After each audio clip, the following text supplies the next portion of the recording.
What's up, everybody? Welcome to Podcast Now. I'm Alex, and in this video, I want to talk about Chad in Scream 6. This is part of my kind of character analysis series where we take a look at these characters, talk about some of my favorite scenes with them, and go over their character. Were they good? Were they not so good? There's a lot of good characters in this movie. I did the ranking of all of them. We talked about Annika, other characters like that. Chad is a phenomenal character, and so I felt like he should go next. He deserves to go next. And a big theme I want to make of this video is how, he kind of the character redeemed himself. I want to talk about a couple aspects. This is going to go into spoilers. If we're going over character analysis, I think obviously we're going to spoil it. I do want to talk about the death, that should have been, or, should they have actually killed him. I definitely do want to talk about that. I think that's a big part of his character because let's start at the beginning. And I've said this before, even with like a character like Sam. Sam and Chad have a lot alike in my opinion because they're really, Chad probably more so. Chad is really not a character in Scream 5. He's a human being on screen,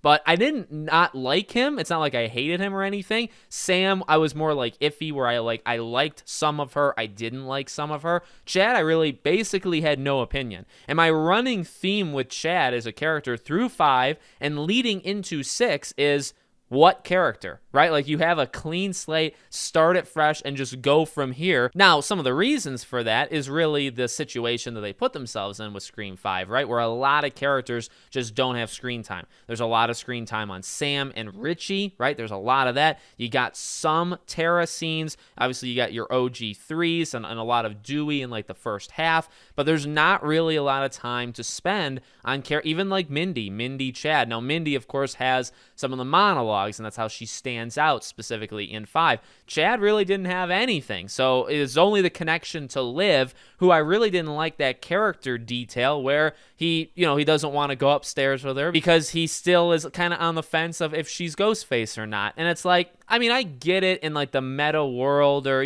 the not taking itself too seriously kind of world of Scream, even though they do take themselves seriously more times than not. But it's like, all right, come on, dude.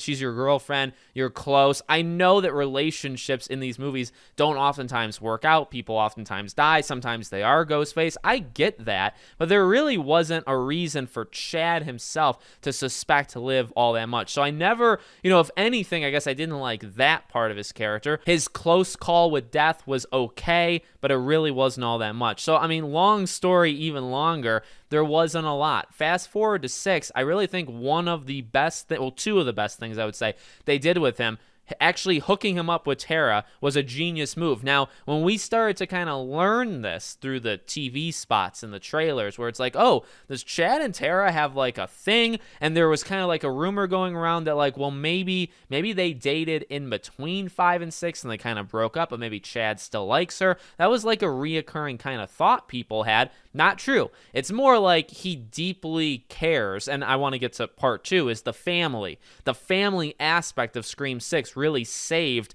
a lot of these characters. It helped Sam immensely. It gave Tara kind of a new purpose. It basically gave Chad his entire story, right? His entire character was this family dynamic. And then also being a little bit more engaged, let's say, with Tara. I think both of those things really, really help because he is the core. A lot of Chad's scenes, actually it's kind of mixed because he has some really awesome kind of like hand-to-hand or head-to-head battles with Ghostface, obviously towards the tail end, right? That I and I've talked about this in live streams, super liked. We'll get there in a second. It's often balanced, though, by some of the more quieter times. Him kind of, whether it's Tara kind of talking to her and like making sure she's okay, talking to Sam, kind of reassuring her, no one in this room right now hates you, right? All of these kind of smaller moments throughout the movie, even after the Gale attack and, him and Mindy basically not wanting to see each other hurt. I talked about that as well in Scream 5. They're siblings, they're twins. I don't get the sense they care about each other almost at all. There's really 1 or 2 scenes in the entirety of 5 that tells me, okay, they kind of care about each other, but it's very small and it's very quick. In 6, again, because of the family dynamic, you go back to that. You go back to that these two are close. They do care about each other. They do not want to see each other get attacked or die, right? These kind of serious things. And I really think that helped his character. So you have the quieter moments where he's more reassuring and he's more, he's there to talk. He's there that you can kind of rely on him to be the supporter role in that sense. But then he also backs it up with his guns, because guns is in his arms, because he's a strong guy, and I love how they used him. Again, we talked about this in the live streams with the fighting of Ghostface. And I mean, I was like one of the only ones petitioning for this kind of stuff to happen, so I don't know if they watched this stuff, but they honestly gave me exactly what I wanted. I wanted hand-to-hand combat, and not, it's not John Wick. I'm not expecting a 10-minute, kind of choreographed fight scene where these people truly know what they're doing, but I do want to see a little hand-to-hand stuff, and you got that. You got the battle with Ghostface. You got some dodging of the knives. Oftentimes when you have these fights or these chases in these Scream movies, it's oftentimes just that Ghostface misses, or they're running down a hallway, or they're doing a turn, or they throw something at Ghostface and he trips, or, again, like he goes to slice, but they go around a corner, so they kind of miss. It's a lot of that stuff. You know what I mean? It's believable. It's definitely, I'm not saying it's like unbelievable that it happens. You have a mask on, you probably can't see very well. It makes sense that you wouldn't strike every time. Well, now fast forward to this movie, there is that as well, but there's also some scenes where they strike and Chad dodges, or Chad grabs the arm. I love right before Chad gets, double teamed, there's a scene where Ghostface kind of lunges. It's like a straightforward stab at him, and Chad kind of hooks his arm. Again, very martial arty hand-to-hand thing. Hooks his arm, and this is when Sam and Tara then come in to grab like both arms, and then Chad, pummels them. Again, I love the physicality, the brutality of Chad. But even that right there, it's like, yeah, you can do that. I don't think every character can do that, right? I think it's more believable that some of them, like Mindy, I would never believe that Mindy could do something like that. But Chad, it is believable that you could do that. He probably has the training, the football kind of experience. He's bigger, he's strong, right? You can believe he could probably handle himself. And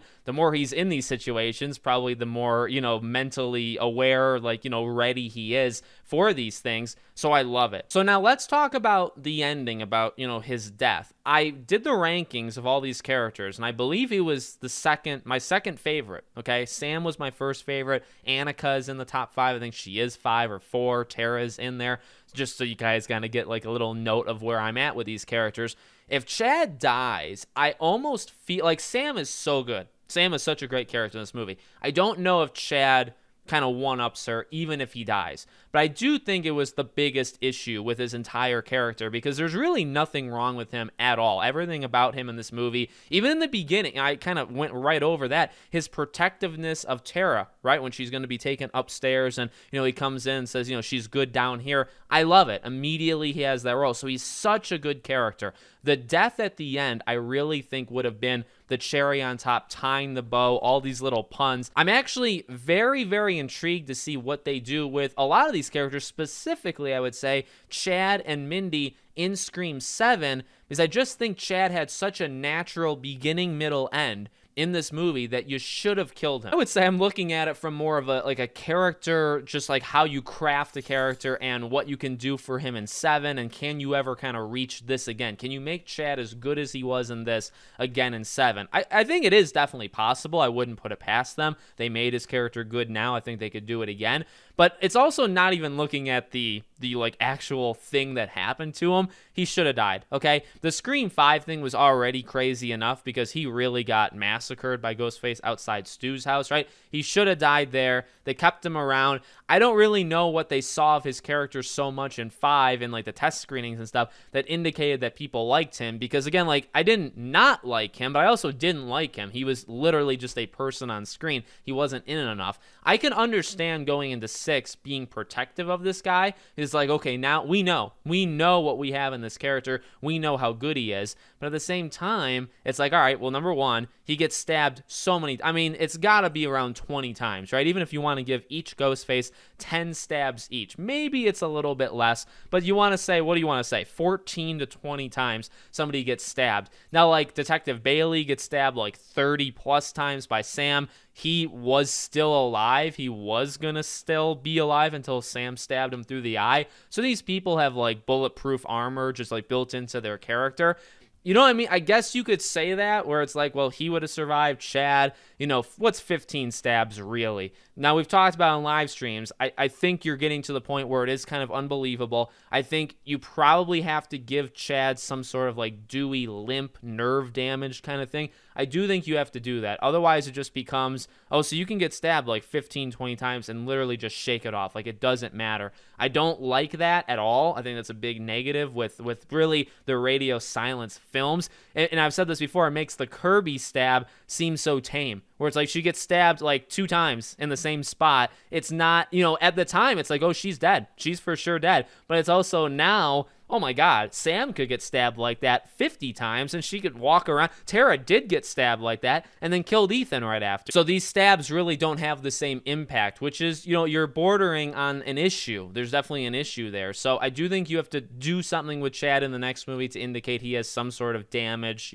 and that doesn't mean he can't still fight in the next one. It just means he needs to have some sort of limitation to him. So practically, I think he should have died. I'm sure people have survived more knife stabs in real life, but I mean, for what it was in the movie, I think he should have died. And then from a character thing, I just think, again, does it help his character immensely if he dies? I still think he's one of, if not the best characters in this entire film. Okay, like that needs to be said. So I don't know if him dying elevates him anymore because he's already so good. But it seems like a natural thing where, he was a survivor in 5. They're part of this family dynamic. He's close to Tara. He's, again, this supporter kind of role. He gave his life to protect them, right? Like, he told Tara to run while he died. Like, it all worked perfectly to give him that relationship with Tara. And then you can do stuff with Tara in the next film or with Mindy, right? You want to add something to Mindy because she still isn't all that dynamic. Well, what about her brother dying? And we talked about this.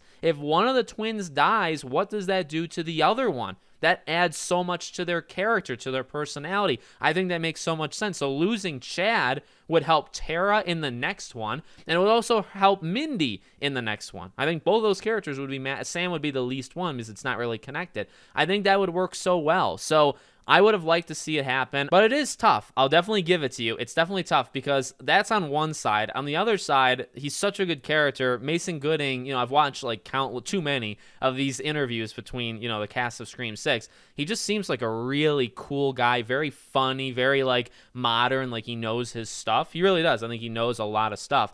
And I want to see him continue. I'd like to see him in more movies, and we're going to get him in at least one more. So it's a back and forth. Like, what can you do with him in 7? I'm excited to see that. But he probably should have died. And I think, how much does it help his character? Maybe not too much. How much does it help Scream 6 as a movie? I think it helps a lot. I really do, because one of the main issues with 6 that we've all kind of identified, being afraid to kill off any of these characters. They were afraid. They were reeling from the Dewey thing. I think they were afraid that we would get mad at them. I truly believe, and I think even in their interviews, they've pretty much owned up to it, right? They're afraid to do it, or they were afraid for 6. So killing him, I think, would have eliminated that conversation entirely. So let me know what you guys think in the comments, what you think about Chad. What do you expect from him in 7? Make sure you guys are subscribed, bell icon turned on. I hope to see you all on the next one.